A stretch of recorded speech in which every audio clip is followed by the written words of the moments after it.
हमारे पास पैसा नहीं है, तुमको हाय अल्लाह ओ ये करना है कि भाई फटाफट कहीं से आ जाए, कहीं से आ जाए, उधार लेकर के कहीं कहीं का कहीं टिकाते हो, वहाँ पे पैसा डूब जाता है और उधार मांगते हो, उधार चुकता नहीं है, कहीं और से उधार ले लेते हो, उस उधार को चुकाने के लिए कहीं और उधार हो जाता है। तो अब ये भी एक बहुत खतरनाक चीज़ है। तो if you want to do something really big guys, तो आपको बेसिक पे तो आना ही पड़ेगा कि आप एक सेंटेंस नहीं बना सकते जब तक आपको शब्द नहीं आते हो, आप एक शब्द नहीं बना सकते जब तक आपको ABCD अच्छे से नहीं आती हो। आपका ABCD क्लियर नहीं है, आप बनाने चले हो बड़े बड़े सेंटेंसेस, तो वो पॉसिबल नहीं है। और फिर आप सोचते हो कि यार मेरी किस्मत ऐसी, मेरी किस्मत, अरे ये जो रील्स है ना, उनको भी आप अपने फीड को भी अच्छा करो।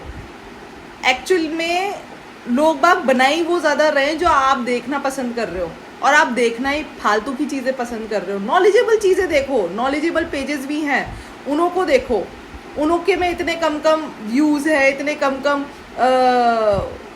कमेंट्स हैं, इंटरेस्टेड ही नहीं हो, आपको पसंद ही फालतू चीज़ है। और फिर आप सोचते हो कि आप लाइफ में बहुत कुछ बड़ा कर लोगे। ऐसे नहीं होता, ऐसे एक्चुअल में नहीं होता।